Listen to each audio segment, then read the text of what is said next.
Welcome to another edition of the Worst Case Scenario podcast. It's been a while, but your boys are back to talk college football. We're here to talk some John Cena retiring tonight. We're here to talk maybe some Chicago Bears. Are they the best team in pro football? We don't know, but we're going to discuss it today. I'm your host, Phil. With me is my boy, D'Lo. Say what up, D'Lo. What up? And with us is Bennett. Say what up, Bennett. Always good, always good. Boys, it's been a while since we've been on here live. And It's been a while, been a long while.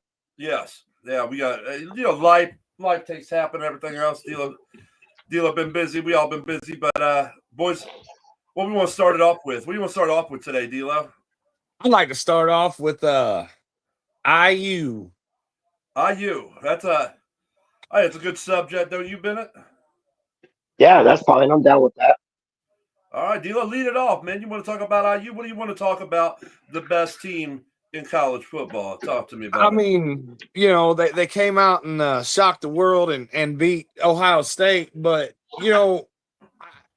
there's got to be something done. I mean, Cignetti has turned this program around in 2 years, and now they're the best in the country, man. I mean, God, we should put some kind of shrine up, like Notre Dame's got Touchdown Jesus and all that. There should be something like that at IU for Cignetti. You know what I'm saying? So There should be. In due time, I do believe they are going to, especially if he wins a national championship.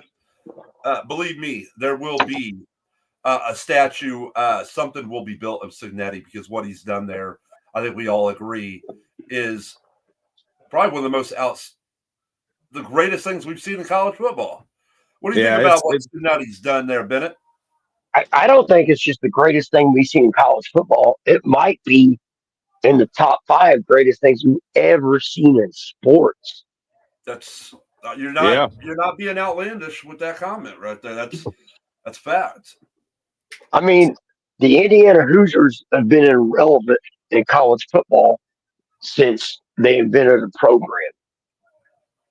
True. And now in 2 years with this guy at the helm, they are the talk of the country. Are you kidding me? That's awesome, man. Yeah, it is. Yeah. D'Lo, we have a comment from one of your family members that said, y'all sound like newscasters from Amber. Troll. Troll. That's what's up. What up, Troll?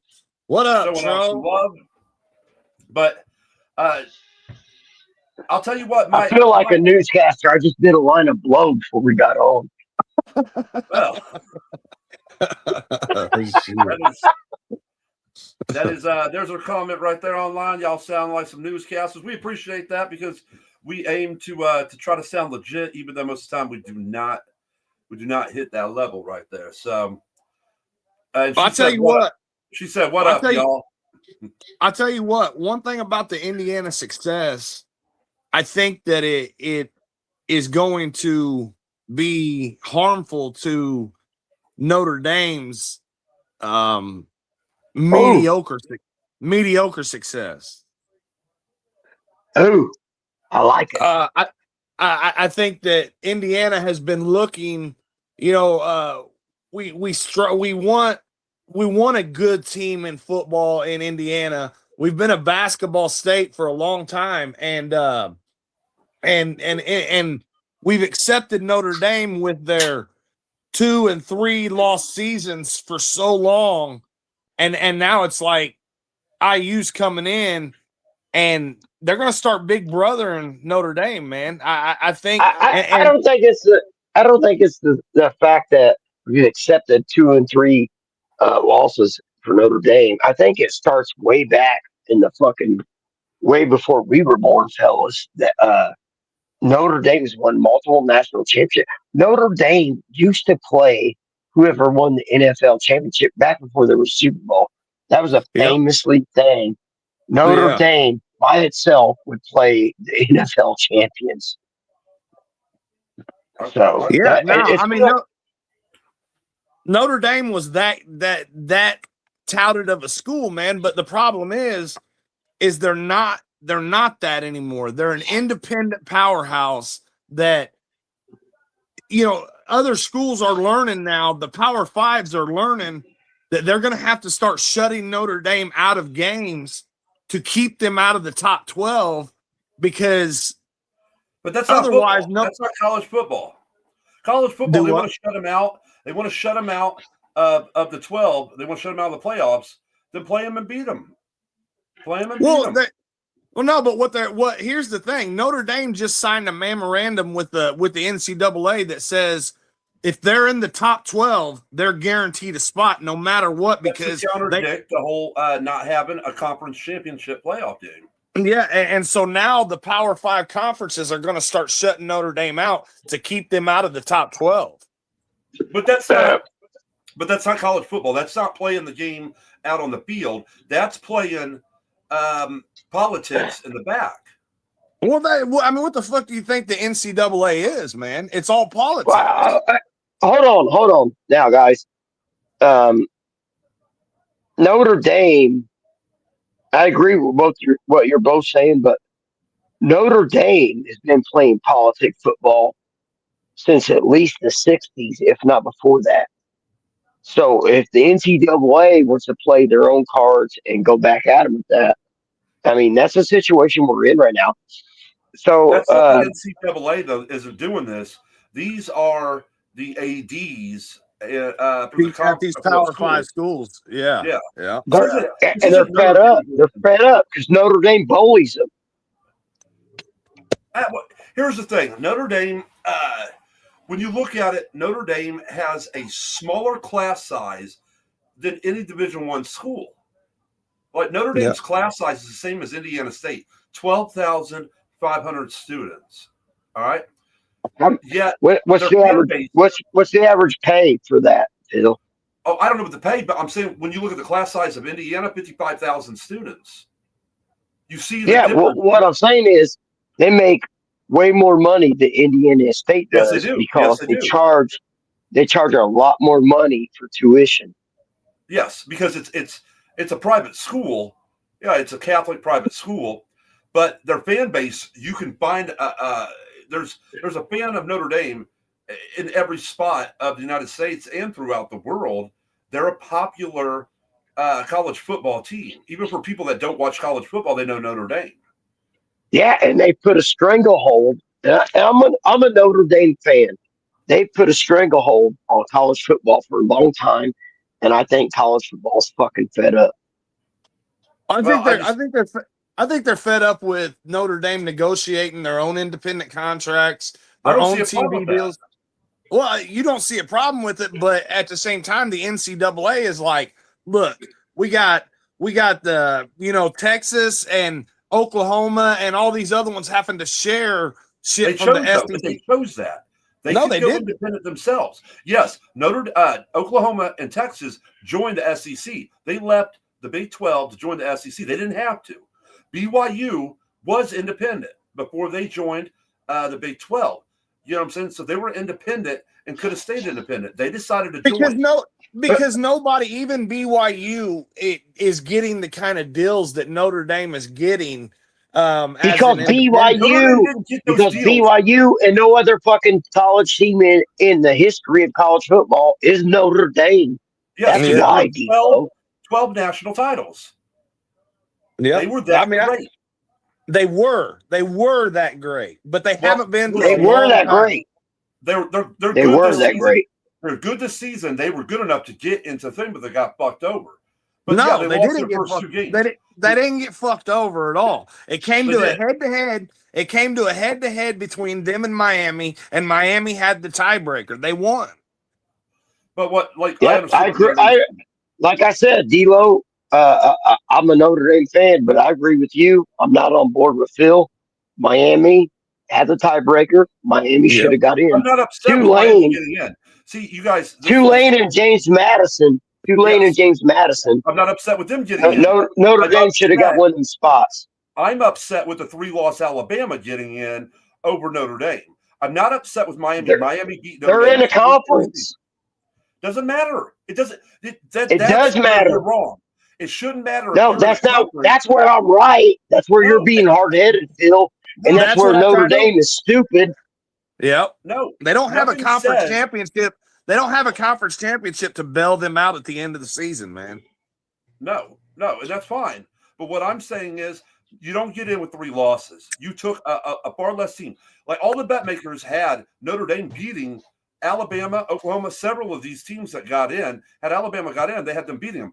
Alabama shouldn't have got in with 3 losses. I don't care. They got blown out in their conference championship game.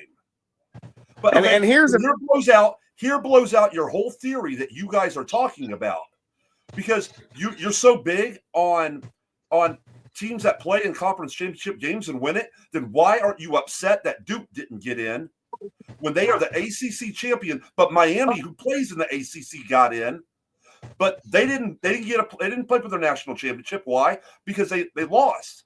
They had a far worse record. Well, in the it's not just the conference championship. It's also strength of schedule, tiebreakers. It all comes into factor, dude. It's not just No, one. the conference championship is bullshit. It'll be gone in a couple of years. Thank God. And Duke winning that shit, that's a laughing stock. They won 6 games. Yeah. They had So 5 losses. So they had 5 losses. So they won 7, and then they won actually. Yeah, 8. no, they won the conference championship. They were 7-5, I think. Yes. Yeah, But it's a joke. based on your theory of talking about all this conference championship bullshit, is that then Duke should have got, I'm saying Duke should have got in then, but Duke didn't get in. There's one big problem. There's one big problem with all this situation that would solve it. I And promise they will. all They're of you going guys. to open it and make it more teams. It'll be 6 No, teams. no. You could do that. That would help out. But no, that would not solve a problem at the end of the day. The problem is college football, and has been for years, and it's even bigger now, is a $1 billion industry. Have you ever seen a $1 billion industry without a CEO? Well, I'm And pretty sure. I mean, there's the president of the Yeah, NCAA. I mean, CEO. No, but he don't run everything. He does for the NCAA. He doesn't. Because the people that run the conferences and the divisions, Big That's a Ten, committee. They have a SEC, committee. yes. They don't But- need a committee. They need a CEO. They need someone to fucking tell these people outright, this is not what's happening. No, I don't care what you voted on. Shut the fuck up. I'm the boss. And it's the only $1 billion industry in America, guys, that don't have a CEO. No. I mean, not Put true. someone- Put someone in charge. The NFL doesn't have a CEO. Roger Goodall has to say all. No, the owners. It's. I mean, he actually answers to the owners. Yeah, but he lets them vote. Yeah, I don't know, man. I don't see an immediate solution here. I don't. I do. My big. Put someone my in big- charge. I just, even if you put someone in charge, man, you're still going to have people sitting back saying, this motherfucker, he's showing favoritism to this one or that one. But if you put someone in charge, that person in charge could say, I don't give a fuck what you think. If I have favoritism or not, it's not happening. You can take it to the committee all you want. They can vote on it. And at the end of the fucking day, I veto it. Fuck you, fuck off. And this is how it's going to be. I guess the only thing the only little bit of a solution I think that I think that you could come up with to me is have a playoff to the playoff. I guess like teams that are on the verge. That is one. So you could take like Notre Dame and like James Madison. They can play each other and. Yeah. Yeah, see, I like the idea of that. Like teams that are on the brink right there, put them up against each other at the end of the season. And in that way, it wouldn't matter if Notre Dame had a conference championship or not. If they played James Madison, one of them's getting in. You know what I mean? So I don't know. We spent a lot of time on this topic. I do want to go into one more thing. about this situation. So Notre Dame has chose not to play their bowl game. A lot of people are calling them crybabies. A lot of people are saying if you don't fucking like it, join a conference. Notre Dame, Notre Dame has a contract with NBC that's worth more than Then the Ohio State, Penn State, no, all the it's big not. It's not those schools. colleges. It's worth more than all the other conferences, like because they have to share. Notre Dame. Yeah. So when Notre Dame tells them to fuck off, yeah, I understand they're being a little bit of a crybaby about it, but at the same time, it's like, fuck you. I'm making way more money. Why would I join your conference and share my revenue with you when I'm making way more revenue? My theory on them not playing the bowl game, it's not about that situation's not about the money. It's about the upperclassmen that are graduating this year getting the chance to. It doesn't. I don't give a shit if it's the fucking Bush's Baked Bean Bowl. You know what I'm saying? These fucking seniors and the juniors that are leaving. They would like to be able to say, yeah, man, I played in a bowl game, shit like that. You know what I mean? But it just because the AD wanted to throw a fit because they didn't get in. It to me, it has nothing to do with the money situation. It's more about giving your upperclassmen an opportunity to go play in their last game. You know what I'm saying? But you know what? It cost them $4 million for not making the playoff. You know what I'm saying? And I get what you're saying. But a lot of these guys, you think Jeremiah Love was going to play in the bowl game? Not if it wasn't the playoffs. Jeremiah Love wasn't going to play because he's going to the NFL, so he's not going to risk injury. A lot of these players do that now. They pull out. They're not going to. Yeah, but what you're not understanding is there's more that aren't going to go to the NFL than are, and these guys deserve their opportunity to get in there and play their last game and say, I played in a bowl game. Most of them, if you win a bowl game, it doesn't matter. Like I said, if it's the Baked Beans Bowl or the fucking Gumball Bowl or whatever it is, you still get some kind of trophy and some kind of ring or whatever to say that you won it. You know what I mean? The problem is that there's two. No, I don't think anybody gives a shit about that, Elo. There's too many bowls. You don't think none of the upperclassmen care about that? Nope. Damn. I disagree on that. I think that they do. I think that there are some players that aren't going to go and they're not going to play their last football game. And so if they didn't, then they just played their last game. But you got to admit, Notre Dame's last game was a 70 to 7 beatdown of Syracuse. That wasn't their last game. That was the game before. But I mean, I think that those dudes do care about it. But I also think that there's too many bowl games. When you got a Bush's Baked Beans Nationwide Car Rental Bowl, they don't mean as much. And now they've taken the big bowls and they moved them into the playoffs to where you have the Cotton Bowl, the Orange Bowl, the fucking Rose Bowl. All those are being played. The Sugar Bowl, they're all played into the playoffs. So I mean, but if you take those upperclassmen that's not going to the NFL, they already got huge degrees coming from Notre Dame. If you think they're playing for one fucking game of glory, you're full of shit. There might be a few motherfuckers that maybe didn't pass all their classes and didn't get their degree, and that's the only thing they got to lean on and live off of the rest of their lives. They damn sure don't want to fucking be doing it in the Honolulu Bowl. Or, you know what I mean? They won, like you said, 70 to 3. That fucking Rudy Rudiger didn't care about one fucking game?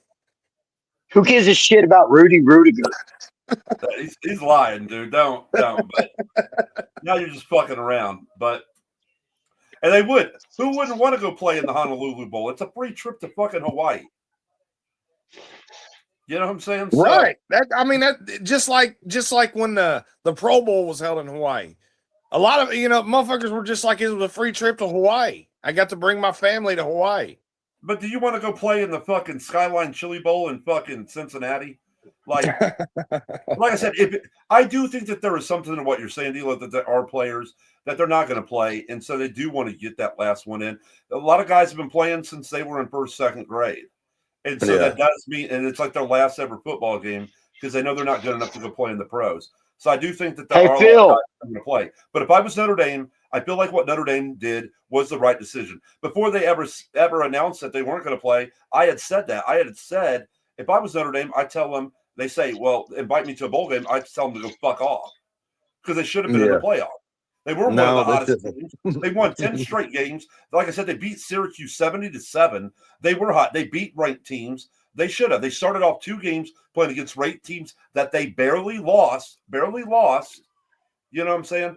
They should have been in there. They should have been in there over Alabama, is my own opinion. You know what I'm saying? Notre Dame is a good team. You know what I'm saying? That coach isn't that bad. But somehow we got off on talking Notre Dame has taken over this conversation when this really should be about Indiana. This is Indiana's time.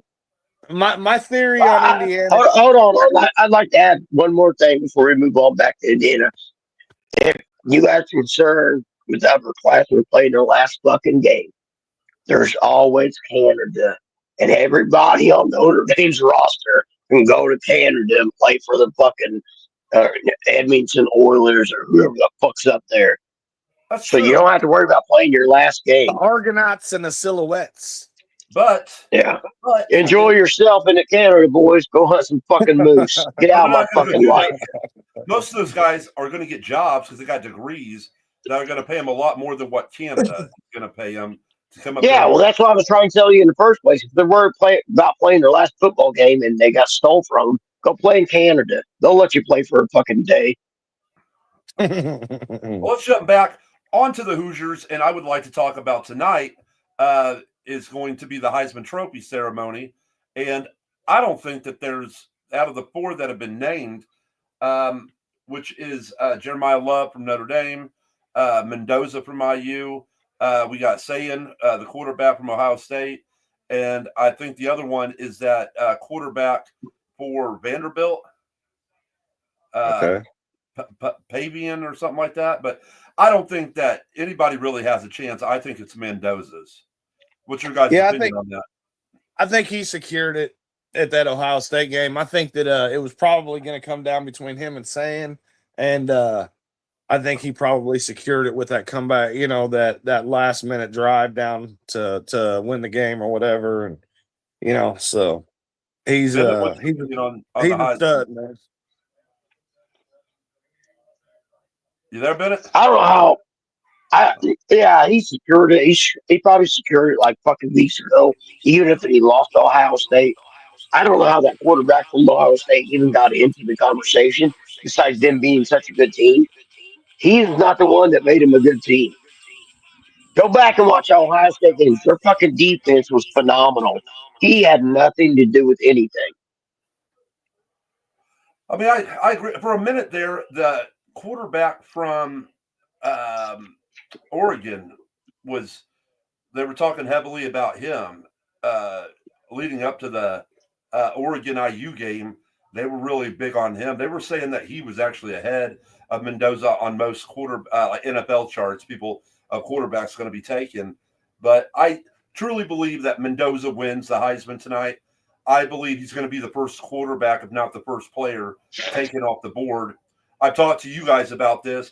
I don't look at his stats and say, oh, he's thrown this many touchdowns, so he did break the Indiana single season that was set last year by Rorick. He broke that record, and he still has more games to play. But I look at when he throws an interception and how he rebounds back, he doesn't let it weigh him down. That kid's always got a good attitude. He's always positive. So I see him being the first, if not the first player taken, the first quarterback taken. Probably be my Jets. I'll probably move up if anything. But I see him winning the Heisman. And also I see the Coach of the Year going to Cignetti. I've already seen he won the Home Depot Coach of the Year award. But I'm talking about like the big Coach of the Year award. I don't know who gives it out in college football. But I think it's AP. I think he's proven it. And we've talked about this just on the phone chatting, guys. What he's done with 3-star athletes battling against coaches that have nothing but 5-star athletes. And there are some 5-star athletes at IU, but there's a way more 3-star than there are 5-star. And so what he's done this season, he's coach of the year. And I think Mendoza's the Heisman, and I think he's the best quarterback coming in. And we'll see how his NFL career turns out. But I think he has a positive attitude. What's your opinion on him and Cignetti winning coach of the year? D'Lo? Oh, man. Yeah, that's, Cignetti definitely deserved it. Mendoza's been great this year as well. I'm curious to see. I know Mendoza's little brother is there behind him. Alberto. So I'm curious to see if he ends up being the starter for Indiana next year when Mendoza leaves to go to the NFL. But yeah, I mean, it's one of those things. It's just one more thing to add to the list of amazing feats that you got going on in Indiana right now. I mean, the record, the ranking, the coach of the year, the Heisman Trophy, everything. You just stack it up, and you're like, this is unbelievable, man. I mean, like I said, Indiana hasn't been relevant in anything but basketball for a long, long time, and probably since Anthony Thompson was at Indiana in the 80s. 87. Yeah. But were we even ranked number one then? No, I don't. No, I don't believe so. He came. No, they've never been ranked number one ever. Yeah. So, but yeah, I mean, it's just like I said, it's unbelievable. It's some shit that I never expected as a fan to see in my lifetime, and it's a pleasant surprise for sure. Bennett, your opinion on Cignetti and Mendoza? Well, I'll tell you this: Cignetti should have been coach of the year last year. He was. Yeah, he got. Oh, was last he? year. Yeah. Yeah, so he deserves it again this year for sure. I'm not even saying that because I'm from Indiana. Like, if I was from fucking Butte, fucking Montana, I'd look at this guy and be like, holy shit, look at this shit program of basketball players that this motherfucker put on a squad. One thing I want to say real quick. If you ask SEC fans about Indiana, dude, they give them no love, dude. Like, Feinbaum's the famous one, but don't he do that to everybody except for fucking Michigan and Ohio State? So fuck Feinbaum. He loves SEC teams. Yeah, man. He is SEC. Yeah, but he won't give no credit to anyone else in the Big Ten besides Michigan and Ohio State. Yeah, but I mean, I've talked to people that are Alabama and Texas fans and things like that, and they're like, Indiana's not what they're made out to be. So they're not getting the love nationally. Well, I can't wait to fucking stomp a hole in Georgia's ass. I wish we get to play Alabama so we can fucking beat them 48-0. I do hope. But Cignetti's coach of the year. Here's the thing about Mendoza. I really like the kid. It's a very weak quarterback class. And if I got a comp on him, comparison would be, and it's not bad at all, especially later in his career when you refined it. But Flacco, I compare him to Flacco. Flacco coming out of Delaware, I think a lot of people were surprised when Baltimore took Flacco. I think that the Jets would love to have him because they need one, but there's other. You start wondering what would Cleveland do, even though Cleveland took two quarterbacks last year. Would Cleveland be interested in him? We know Tennessee's not that, but I just don't know. All I'm saying is there's a quarterback out there, and I love Mendoza, and I think he is really good. I think there's a quarterback out there that's not even in the top 25 class. I don't know because I haven't watched it too much this year. But there's a quarterback out there that's in the NFL would be better than Mendoza. Well, if he is, I haven't seen him, and I watched some college football this year. Like I said, and I think you haven't watched college football this year, Phil. You watch Hoosier football and you watch Notre Dame football. Well, I mean, I watched some SEC because that's what's always prominently put on television. Yeah, and Arch Manning ain't shit. We all know that. We'll give him another year, but right now he ain't shit. Yeah, he wouldn't come out this year anyway. I think he's a next year guy that's coming out. But do you think, Bennett, that he's the number 1 overall pick? I think he's got to be. Yeah, I mean, like Bennett said, this is a weak quarterback draft, but I feel like this quarterback draft is stronger than last year. I feel like Mendoza is better than Cam Ward. So let me ask you this: would Tennessee, who I think currently has the first pick, would they entertain the idea of drafting Mendoza, even though they have Cam Ward? Absolutely. I mean, if you're a GM in Tennessee, if you want to get fired by drafting 2 quarterbacks back to back, number 1, then yeah, by all means do so. But you're not going to keep your job. Who was the last team that did that? Somebody did that recently. Who did that? Arizona did that with Rosen and Murray. Yep. And where's that head coach at now? Oh, where's the whole goddamn the GM and all of them have been exiled. Yeah. You know what I mean? Yeah. So yeah, you can't do that. Like if you draft a quarterback number 1, you're staking your fucking claim on it. And if he don't turn out the way you want, I'm sorry, but you're pretty much fired. I mean, 99% of the time, you're fucking fired. Even if the Bears had the number 1 pick, man, they couldn't with Caleb Williams, and he's going into his 3rd year.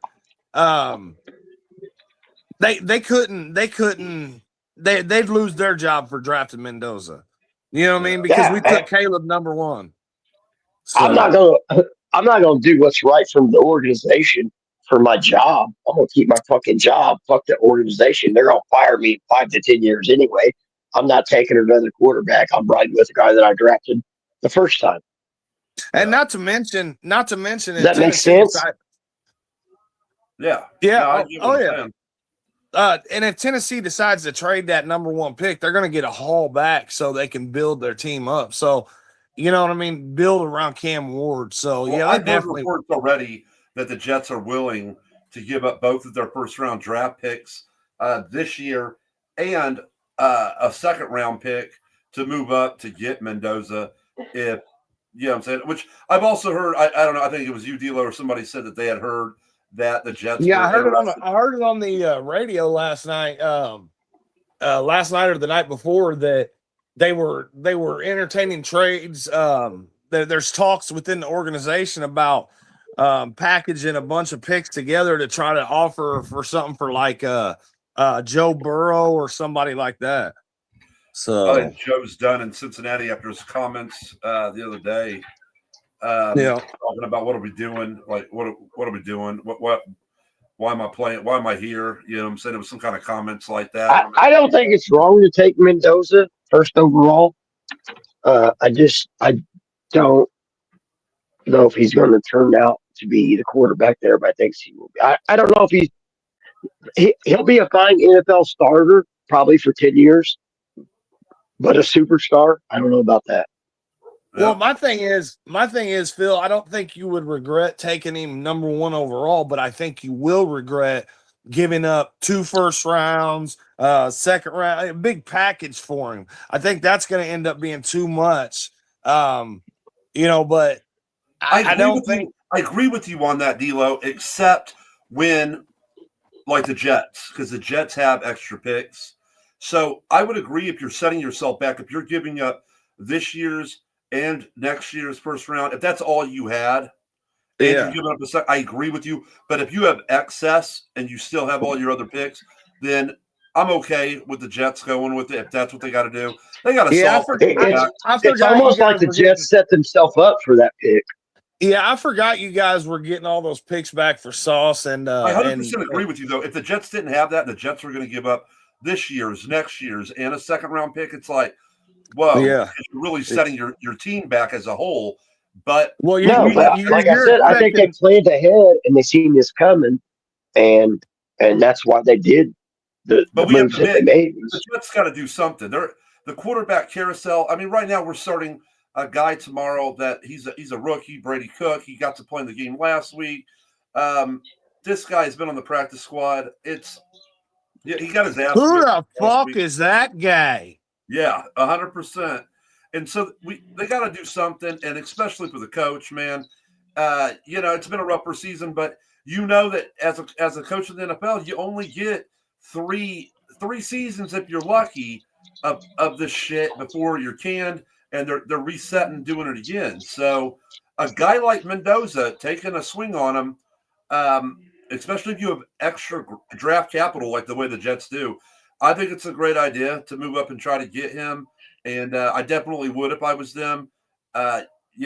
He's not a for sure thing, but he's better than what they got right now. Yeah, So, I agree. Yeah, I don't know if he's NFL worthy. I was talking to D'Lo earlier about this. This is one of the things about the draft. It's just kind of like last year. Like if you win 3 or 4 games, you might not even be in the top 10 because there's so many shitty teams. There's a very small amount of medium teams with wins. There's a high amount of teams with a lot of wins and a high amount of teams with low end wins. So, like, if you win 4 games, you might not even be in the top 10 because there's so many shitty teams. 12. Yeah, I agree. Yeah. And that's where it's like I could see the Jets, and I'm never okay because I always want to see my team win, especially when I was just there. I got to see them play. That was awesome to see them beat Atlanta. But I could see them losing games now because they're like, shit, dude, one more win. And that's the difference from choosing the top 5 to all of a sudden now you're choosing 8 through 13 or 8 through 14. Yeah. Like, hey, with that said, with what you just said about you going to the Jets game, watching beat Atlanta in the last second, why don't we transition over to the NFL and how crazy that shit has been this year? Yeah. Oh, yeah. I mean, the Jets just beat the Falcons with a last second field goal, and then the Falcons come out last night or Thursday night, I mean, and beat the Bucks, which was the leader of the division by 1 point. And it's like, what the fuck is going on? I say, what the fuck is going on? Because I don't even think you two, as Bear fans, expected to see what you've seen from your Bears this year. Like I said, I know you guys are Bear fans, and you guys are always like, hey, whatever, but you guys are more realist than what I am. And to see your Bears doing what they're doing this year, that's I got to ask you guys, is it legit? Is this legit? Is this playoff worthy for a big run? Like, is this team really a contender, or are they a pretender, guys? D'Lo, go ahead, D'Lo. Go ahead. I think the verdict is still out. I think that we're a much improved team. But I think that when you line us up against some of these teams that are better teams, we still have our struggles. But on any given Sunday, we can come out and beat any team. But me and Bennett talked earlier. The run game has been leaky, or the run defense has been leaky all year. Caleb needs to tighten up. There's still things to improve, but if you're a Bears fan and you watch as much Bears football as me and Bennett do, you see a drastic change in the team. It's not just, you don't see it in just one part. It literally is, when they say a culture change, that team has changed its whole mentality, man. And I tell you what, a lot of people are talking about, Caleb Williams having a good year and Rome having a good year and all that. But I'm going to tell you who my MVP is, and that's Joe Thuney. That dude, he gets that offensive line to where it needs to be every week, man. Thuney, is that the dude that used to play? Where did he used to play for Kansas City? He used to play for Kansas City, and we traded for him in the offseason. And he's a pro. In Houston? No, I think you're thinking of Laramie Tunzel. Okay, yeah, all right. No, but I know Thuney too. Thuney's a hell of a lineman. I did not know you guys got him. Yeah, he's our what? Is he our left guard or right guard, Bennett? I think he's the right, and Jonah Jackson's the left. Yeah, but man, I tell you I think what, I could be wrong. I could be wrong. yeah, I think you're right because I think he lines up next to Darnell Wright, and Darnell Wright's having a hell of a season. Everything is reflecting to me off of Thuney though, man.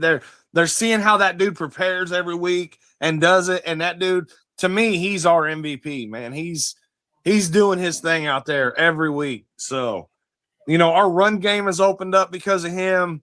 You can see the time in the pocket that Caleb has. It's a hell of a difference from the So teams of past. Are they a contender or are they a pretender? I think that they're a contender, but I don't know that they're a Super Bowl contender. I think that they can go in and they can hold their own in the playoffs, but there's also times that they can get exposed because we do have a lot of injuries. We're starting to battle back from the injuries and things like that, but there's still holes in our we need some better edge rush. We need a better run stop, defensive tackle, things like that, but I think that we're definitely a playoff contender. I don't know about a Super Bowl contender yet, man. So Bennett, your opinion on them, and are they a contender? D'Lo has never shared this with me before, and when he said it and brought it to light, it was like a fucking light just flashed from my eyes. He is absolutely right. There's all kinds of bright spots about the Bears this year, but Tooney is something that I never even considered. And you're right, D'Lo. He probably is the MVP. He's probably the reason why the running game's turned around, the pass protection's turned around. Uh, uh, if you do both those things, you're going to be in some football games. Here's what I have to say. Here's what I have to say about being a contender, though. The Bears, if you watched them this year, I've watched every game. They are definitely a contender. And here's why I tell you why. The Bears play to their opponent. So if their opponent is a fucking 2-5 Raiders team that they should be wiping the floor with, they don't. mm-hmm. They struggle, they fight, and at the end of the game, they kick a field goal, block a field goal, whatever. And then you play against someone like the Packers, or like Dallas is not a winning team, but Dallas is a decent team. You play against someone like that, and they struggle, they fight, third down conversions, fourth quarter comeback. I think that the Bears play to their opponent. So they got their ass whipped. If I'm not mistaken, I know by the Lions early this year, when everything was still starting to gel, the coaching staff, the quarterback, the receivers, all that was just starting to gel. But what you're getting now is, I think for like the last 6 or 7 weeks, the Bears play to their opponent. So if you put them up against a team like Cleveland, they're playing this week, I think the game is still going to be tight. I think the Bears are going to find a way to win. And if you shift off, go to the next week, Green Bay, which is a decent team, a good team. We just seen it the week before. They don't let Green Bay pull away. Like, even if they do for a half, they come back in the second half, they get right back in it, and they're within a scoring thing. It's almost like the Bears, it's like they will not step on the gas no matter what. If they're playing a shit team and they're beating them, they let off the gas. If they're playing a good team and they're winning, they let off the gas. And they just only put the gas on when it's crunch time. And it's been like that for 4 quarters for 15 weeks this year. Do you agree, D'Lo? Absolutely. Absolutely. And if you watch that, that's what I'm trying to tell you, is that's why I'm trying to tell you they're a contender. If they play the fucking Buffalo Bills, they're going to play the Buffalo Bills to the best of their ability. And if they play the Tennessee Titans, they're going to play the Tennessee Titans to the best of the Tennessee Titans' ability. It's so crazy to watch. Every game is so close. And I think they just they don't know how to just keep their foot on the gas. Yeah, no, I agree. They're gonna give me a heart attack. That's what's gonna happen. You know, it just I'm one not a minute fan you're. I'm not a fan of them. So I watched them and I was like, okay, they're not for real. They're not for real. Like waiting for that shoe to drop. They're turning me into a believer where I'm like, well, fuck, dude, this isn't the Bears that I'm used to. Like this I don't know if they're contenders, but what I'm going to say is that they're climbing contenders. Like they're getting there to where they're turning heads and they're playing at this level and they're seeming to maintain it. But I don't want to upset you guys by moving off them, but I do want to ask you a question about another team that I would say right before the trading deadline, a lot of people were saying they were the best team in the NFL, and that's the Indianapolis Colts. And what's happened to them ever since they did the trade for Sauce Gardner? They gave up 2 picks. Sauce is now hurt. They lost their quarterback for the season. And I want to know your guys' opinion, because what I think that they're doing, that this is elderly abuse. I think they're trying to get a man killed because they're about to put a 45-year-old quarterback behind that line that's already injured, that's already gotten other quarterbacks hurt, and they're about to put him out there. And the guy's gained weight, and he could have joined the Hall. He was a known statue anyway, man. That dude don't move in the pocket. No. I want your guys' opinion on the Colts and Phillip Rivers coming out of retirement. Go ahead, D'Lo. Tell me what your opinions are on this. I mean, they inquired about several other quarterbacks, and they inquired about Sam Ellinger, who was who's on somebody's practice squad. I'm not sure if it's Denver. Is that cowboy guy that does all the commercials? Sam Elliott. I think you're talking about Sam Elliott, but I thought you were talking about the diabetes guy. Wilford Brimley. But anyway, now they said they inquired about Sam Ellinger off of somebody's practice squad, and he chose to stay.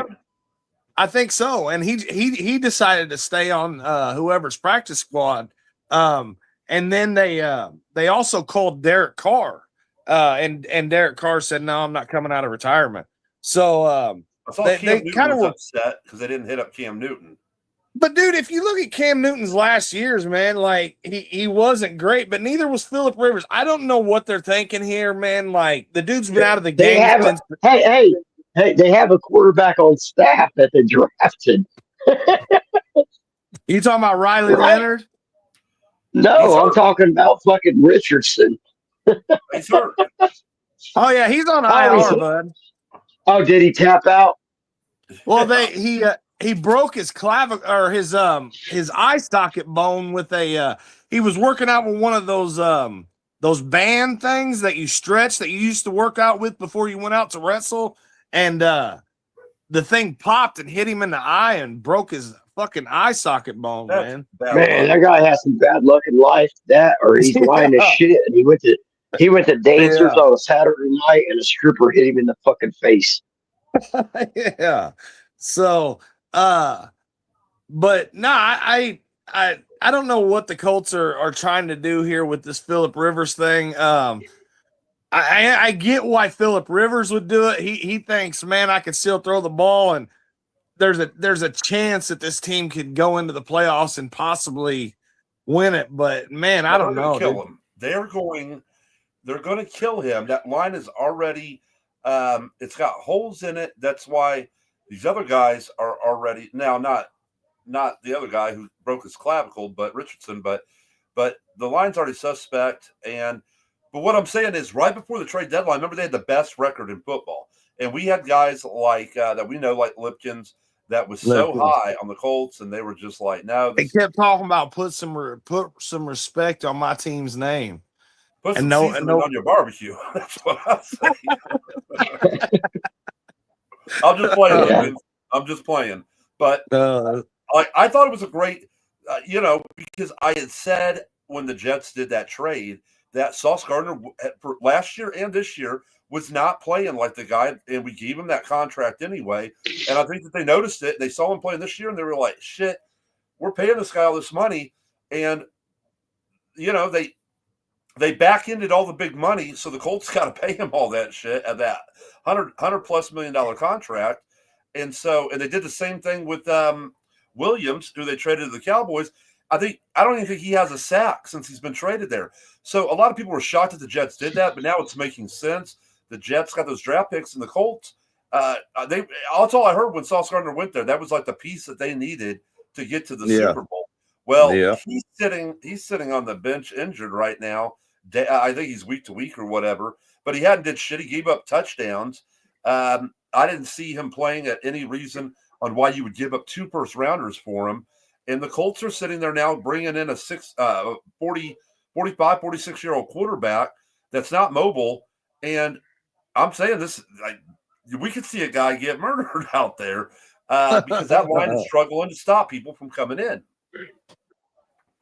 And I don't think people are taking into consideration, like, when you're out of the game, you start to lose that. Hell, even in your later years, you start to lose that ability to anticipate your receivers' routes and all that. And you just end up being a little late on throws and all that. So if you've been out of the game for 5 years, imagine how late you're going to be on the throws and shit.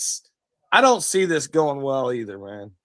No. And since then, the Colts have won 1 game since that trade, and I think they've lost 3 games. And that 1 game that they won was against Atlanta that they had to take into overtime to get the win. So you're like, was that a smart move? Trading this year and next year's first-round draft pick? I guess on paper, some people would say, yeah, but it's not turning out the way I think Colt fans or the organization imagined it would. But one other thing I'd like to talk about, guys, before we get off here. We've been on it for 52 minutes. So I want to talk about tonight. We've all watched wrestling, and tonight is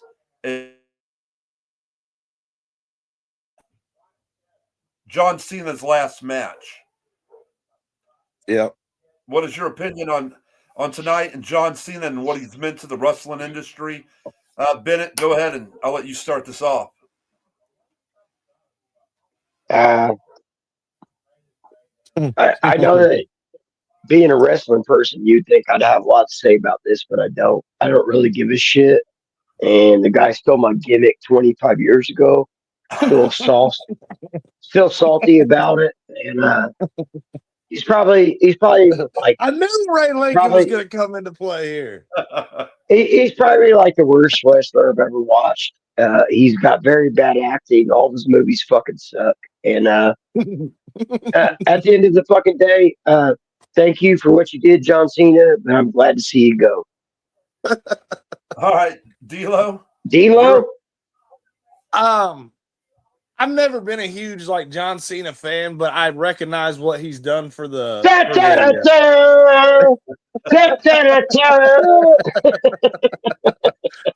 And the fact that he's set records for the amount of Make-A-Wish Foundation things he's done and shit, that's huge. It shows that he's a good person, man. So those records are inflated. Yeah.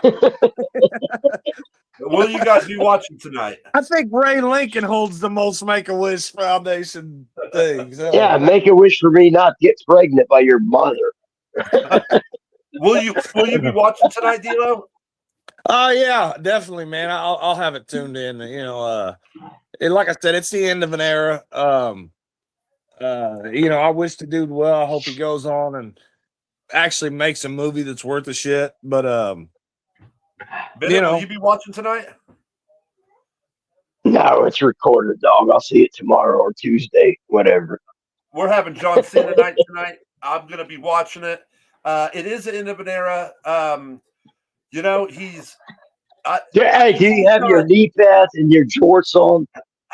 Hey, he's not like our. He's not our. Are you in Misty's face right now going da da da da da da da? You can't see me, bitch. to the newer kids, this is their Hulk Hogan. This is their Steve Austin. This is their Rock, whatever. And I've watched wrestling long enough to see it. I hope that he uses. I hope they. You watch wrestling long enough to appreciate dog shit. And that's what you've watched for 25 years. I do hope 23 years is what he's. All right, so I hope you celebrate it tonight with this dog shit match. It will be whatever, but I hope that he comes out to Dr. Thugonomics. That was way better than the song he got now, but it is the end of an era. No way. Now I got something to dispute. There's no way that was better than Yeah, it was. Is that a John Cena hoodie you're wearing, Phil? No, I'm wearing an Ultimate Warrior hoodie, bud. Okay. Another dead legend that couldn't wrestle worth a dog shit. Listen, I would never. God bless all the Down syndrome kids that have all the John Cena hoodies, and I know there's a lot of them out there.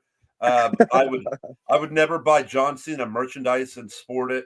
I have had like a Steve Austin shirt. I had NWO shirts, CM Punk shirts. I got Ultimate Warrior, but no, I would never be caught in the street. And I've been to Royal Rumble this year earlier, and I've seen grown men excited about, and they weren't Down syndrome. Some of these guys look like bankers or lawyers and shit. And they were excited about their John Cena merch. So, how'd they say it though? Did they say da da da da, or was they say da da da da da da da da da? Well, it's been a hell of an episode. We almost had it in for an hour. So, anything you guys want to say before we go, Bennett? I'll let you lead off. Yeah, time is fucking up, and the time is fucking now. I'm seeing that. Is D'Lo, anything you want to say? Let's before we cut off of this, let's go ahead and make our Super Bowl predictions. Who do you see playing in the Super Bowl this year? Nice, D'Lo. Bennett, go ahead. Oh, you motherfuckers.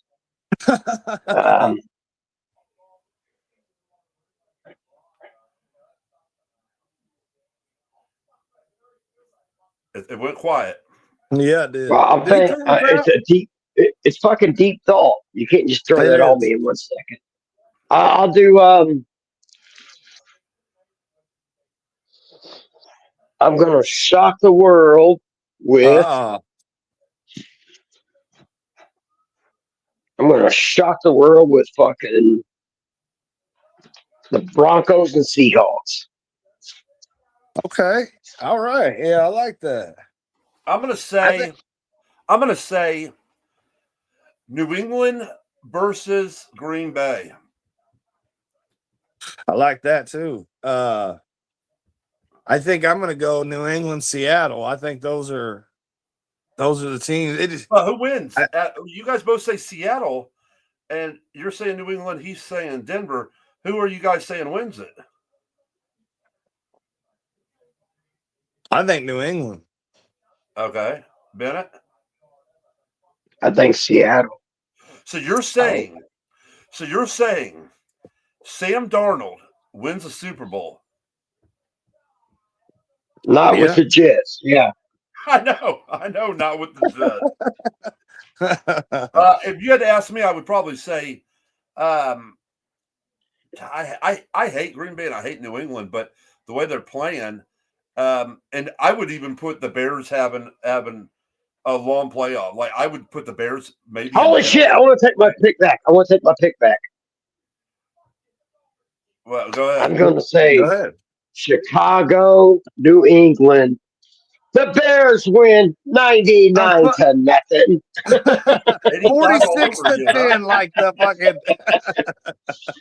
Well, I'll tell you this much. It wouldn't, the way that both teams are playing, it wouldn't shock me if it was Chicago and New England, a la, and that's what was that, 30 years ago? Yeah. 40. Was it? 40 years ago. 85. So this is 2005. So 40 years ago. No, this is 2025, motherfucker. Yeah, 2025. So 40 years ago. That wouldn't shock me. I don't know. Let's fucking get it, boys. Let's fucking get it. Yep. Well, all right. Well, that has been another edition of the Worst Case Scenario. I'm your host, Phil. Say goodbye, D'Lo. Later, guys. Bennett, say goodbye. Bears and I think you Patriots. passed I'm gonna out. throw my TV through the fucking window. Thanks for joining us. We'll see you soon Love Yeah, you guys. yeah. on the flip side.